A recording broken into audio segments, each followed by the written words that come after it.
दोस्तों good evening. अच्छा, कल की एनालिसिस वीडियो में हमने चर्चा की थी कि 18,040-50 का जो जोन है, अगर ये निकलता है तो एक तेजी आपको 100 पॉइंट्स के आसपास की देखने को मिल सकती है निफ्टी में, जो कि आपको 18,150 तक ले जा सकती है, जो हमने कल की एनालिसिस वीडियो में डिस्कस किया था। बिल्कुल वैसा ही हुआ है भाई, एक जबरदस्त तेजी दिखने को मिली है, एक अच्छी खासी चाल हुई है। अब आगे क्या होगा निफ्टी में, बैंक निफ्टी में डिस्कस करेंगे और स्टॉक्स की एनालिसिस करने का प्रयास करेंगे। स्वागत है आपका आपके अपने चैनल टीके मनी में। मेरा नाम है Tribhuvan SM certified in equity derivatives. जो नए लोग हैं टेलीग्राम चैनल पर आ सकते हैं, टीके मनी सर्च कर सकते हैं। 18,100 के आसपास मेंबर्स पहले से टेलीग्राम पे, टीके मनी आप सर्च करके टेलीग्राम पे आ सकते हैं, टीके मनी। चलिए चर्चा की शुरुआत करते हैं। सबसे इंपॉर्टेंट है मार्केट यानी निफ्टी। दोस्तों कल हमने एक चीज डिस्कस की थी कि हमारा मार्केट थोड़ा ज्यादा ही जोश में, डाउ जोन्स भले फ्लैट रहे लेकिन हम ऊपर के तरफ ही भाग रहे हैं। और कल डाउ जोन्स में लगभग -100 पॉइंट्स की गिरावट रही थी, लेकिन हमारे मार्केट में उम्मीद थी कि फ्लैटिश होनी चाहिए, लेकिन बहुत तेजी के साथ शुरुआत हुई, एक जबरदस्त तेजी के साथ शुरुआत हुई। फिर एक हल्की प्रॉफिट बुकिंग आई और 18,050 के आसपास से एक जबरदस्त तेजी देखने को मिली। कल की एनालिसिस वीडियो में हमने एक चीज डिस्कस की थी, 18,040-50 ये जोन अगर निकलता है आपको 100 पॉइंट्स प्रॉफिट बड़े आराम से मिल सकता है। और मैं आपको हमेशा एक चीज बताता हूं, जब भी आप तेजी करें मंदी करें, जो करना है वो करें, 21 EMA का यूज करना, 21 डे एक्सपोनेंशियल मूविंग एवरेज जो है इसका यूज करने की बात करता हूं। एक जबरदस्त तेजी देखने को मिली है और कहीं ना कहीं जो है लगभग उम्मीद से ज्यादा गई, 18,190 तक मार्केट चला गया, तो एक जबरदस्त तेजी देखने को मिली है निफ्टी में। कहीं ना कहीं उम्मीद से भी ज्यादा ये चीज आपको याद रखनी है। लेकिन भाई अब आगे क्या हो सकता है डिस्कस करेंगे। पहली चीज कहां पर जो है विक्स है, इंडिया विक्स 16.1 के आसपास है, थोड़ी इसमें तेजी देखने को मिली है। ऑप्शन चेन डेटा देखिए दोस्तों, 18,000 के आसपास अब पुट राइटिंग हो गई है, तो वो एक सपोर्ट का काम कर सकता है, ये चीज आपको याद रखनी है। कहीं ना कहीं कॉल राइटर्स में वहां थोड़ा कंफ्यूजन जरूर है, लेकिन पुट राइटिंग क्लियर है कि 18,000 के आसपास जो है एक जबरदस्त पुट राइटिंग है, ये चीज आपको याद रखनी है, क्योंकि मानसिक लेवल था वो निकल गया तो सपोर्ट का काम कर सकता है, ये चीज आपको ध्यान रखनी है। अब चलते हैं चार्ट्स पर, देखते हैं क्या हमें कोई लेवल मिलता है फिर से। ऐसा हमें पिछले 5 में से 4 दिनों में लेवल मिला और आपने जलवा देखा, ये चीज आपको पता है। देखिए कहां पर यहां पर तेजी मंदी, सपोर्ट रेजिस्टेंस पहले हम देख लेते हैं। सपोर्ट देखिए दोस्तों इस वक्त 18,000 के आसपास है, 18,000 के आसपास सपोर्ट है। कल के लिए निफ्टी में चीज आपको याद रखनी है, रीजन आपको पता है, 18,000 एक मानसिक लेवल है, तो मानसिक लेवल निकल चुका है तो अभी एक सपोर्ट का काम कर सकता है, ये चीज आपको याद रखनी है। 18,000 के आसपास सपोर्ट का काम हो सकता है, ये चीज आपको याद रखनी है। रेजिस्टेंस देखिए कोई रेजिस्टेंस नहीं है इस मार्केट में, अब इस वक्त जो है कोई रेजिस्टेंस नहीं है, ये चीज आपको याद रखनी है, क्योंकि नया हाई लगा रहा है, ऑल टाइम हाई ये मार्केट जा रहा है, मेरे ख्याल से कोई रेजिस्टेंस नहीं है, ये चीज आपको याद रखनी है। लाइव मार्केट में भले रेजिस्टेंस बन सकता है लेकिन कोई रेजिस्टेंस नहीं है। सपोर्ट 18,000 के आसपास है, ये चीज आपको याद रखनी है।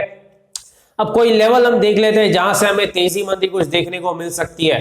देखिए यहां पर 18,190 के आसपास एक जोन है, अगर ये क्लियर होता है तो हो सकता है 50-60 पॉइंट्स की तेजी देखने को मिल सकती है। लेकिन एक चीज मैं आपको बता दूं, मार्केट बहुत तेज भाग चुका है पिछले कुछ दिनों से और एक्सपायरी से एक दिन पहले धमाका हो चुका है, आज के बारे में हम बात कर रहे हैं। तो ऐसा अक्सर होता है जब एक्सपायरी से एक दिन पहले बड़ी चाल आ जाती है तो एक्सपायरी वाले दिन थोड़ा टाइम पास रहता है, कंसोलिडेशन रहता है और बड़ी मूवमेंट नहीं आती, ये चीज आपको याद रखनी है। तो कहां यहां पर 18,000 के आसपास सपोर्ट है, ये चीज आपको ध्यान रखनी है।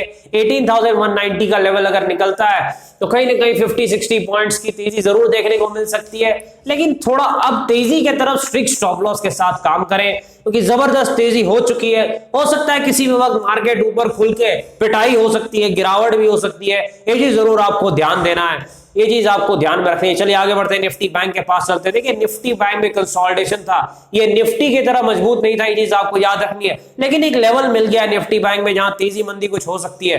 38,750 वो जोन है निफ्टी बैंक में, आप देख सकते हैं। अगर 38,750 निकलता है तो फिर और तेजी हो सकती है, ये चीज आपको याद रखनी है। तो सपोर्ट कहां पर है निफ्टी बैंक का, एक बार हम चेक कर लेते हैं। देखिए 38,500 के आसपास है, 38,500 के आसपास जो है निफ्टी बैंक का सपोर्ट है, लेकिन ये लगभग जो इसके नजदीक आ चुका है, क्योंकि कहीं ना कहीं तो हम एक और सपोर्ट चेक करेंगे कि भाई कौन सा एक बेटर सपोर्ट यहां पर साबित हो। 38,350 के आसपास बैंक निफ्टी का एक और सपोर्ट है, ये चीज आपको याद रखनी है। तेजी के लिए क्या चाहिए, 38,750 के ऊपर अगर निकलता है तो तेजी आपको बैंक निफ्टी में देखने को मिल सकती है, ये चीज आपको ध्यान में रखनी है। और कहां पर सपोर्ट है, 38,350 400 के आसपास निफ्टी बैंक का सपोर्ट है। तो यहां पर रेजिस्टेंस कहां है, कोई बड़ा रेजिस्टेंस नहीं निफ्टी बैंक में भी, निफ्टी की तरह ये चीज आपको याद रखनी है। लगभग दोनों ऑल टाइम हाई पे चल रहे हैं, तो कोई बड़ा रेजिस्टेंस नहीं है। चलिए आगे बढ़ते हैं, स्टॉक से पास चलते हैं। देखिए विप्रो के मेरे ख्याल से आज रिजल्ट्स आए, रिजल्ट जो है कहीं ना कहीं ठीक ही है, कहीं ना कहीं उम्मीद के हिसाब से ही प्रॉफिट रहा है। थोड़ा प्रॉफिट में जरूर कमी देखने को मिल रही है, लेकिन क्वार्टर ऑन क्वार्टर ठीक ही है भाई, कहीं ना कहीं जो है उम्मीद के हिसाब से ही रिजल्ट्स है विप्रो के भी। तो यहां पर देखिए टेक्निकल लेवल हम देख लेते हैं विप्रो में कहां सपोर्ट रेजिस्टेंस कहां पर है। देखिए विप्रो अगर 678 के लेवल को निकालता है तो विप्रो में और तेजी देखने को मिल सकती है, 700 के भी लेवल आ सकते हैं विप्रो में, ये चीज आपको याद रखनी है। टेक्निकली कोई बड़ा रेजिस्टेंस नहीं है विप्रो में, ये चीज आपको ध्यान में रखनी है। सपोर्ट कहां पर है, बहुत ज्यादा इंपॉर्टेंट है, लगभग 610 के आसपास विप्रो का सपोर्ट है, ये चीज आपको ध्यान में रखनी है। 610 के आसपास विप्रो का सपोर्ट है और 600 जो है 78 के ऊपर अगर विप्रो निकलता है तो आपको और तेजी देखने को विप्रो में मिल सकती है, ये चीज आपको याद रखनी है। फंडामेंटली आपको पता है अच्छी कंपनी है, कोर पोर्टफोलियो का स्टॉक है, बहुत अच्छा परफॉर्म पहले भी कर चुका है, ये चीज आपको जरूर ध्यान रखनी है।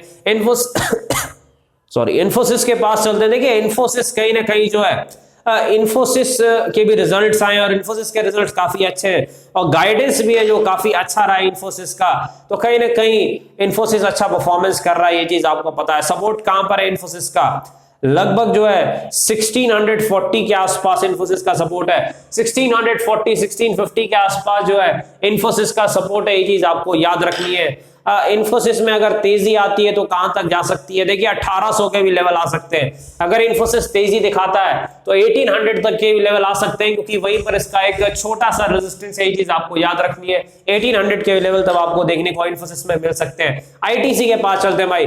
अच्छा आपको याद होगा मेरे ख्याल से फ्राइडे को शायद हमने डिस्कस किया था जो आईटीसी के बारे में, 230 के आसपास था और हमने डिस्कस किया था एक तेजी आ सकती है आईटीसी में, कहीं ना कहीं शॉर्ट टर्म सपोर्ट के आसपास है, 250 के आसपास इसका पहला रेजिस्टेंस है। अब वो तेजी जबरदस्त आई, अगले दिन से ही तेजी स्टार्ट हो गई है, मंडे तेजी, ट्यूसडे तेजी, वेडनेसडे तेजी, लगभग 250 का पहला जो रेजिस्टेंस है आ चुका है, ये चीज आपको याद रखनी है। फंडामेंटली स्ट्रॉन्ग कंपनी, अच्छी कंपनी है, 4% के आसपास यील्ड है इस रेट पे, तो कोई दिक्कत नहीं है और जबरदस्त चाल भी अब आ चुकी है।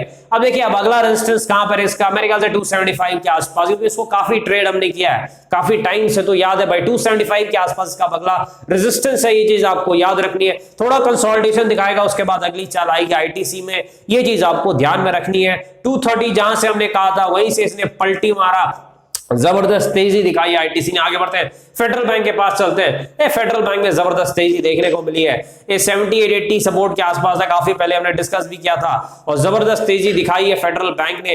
अगला इसका रेजिस्टेंस 100 के आसपास है, क्योंकि एक मानसिक लेवल है, फंडामेंटली स्ट्रॉन्ग स्टॉक है, कोई दिक्कत नहीं, चीज आपको याद रखनी है। 90 के आसपास एक छोटा रेजिस्टेंस था, उसने क्लियर कर लिया है, थोड़ी कंसोलिडेशन के बाद ये 100 का आंकड़ा जरूर दिखा सकता है, ये चीज आपको याद रखनी है फेडरल बैंक के बारे में। डिस्क्लेमर आपको पता है, वीडियो एजुकेशनल इन्फॉर्मेशनल पर्पस के लिए अपने फाइनेंशियल एडवाइजर से बातचीत करके फैसले, बाजार में काफी जोखिम है, थोड़ा ध्यान से काम करें। धन्यवाद।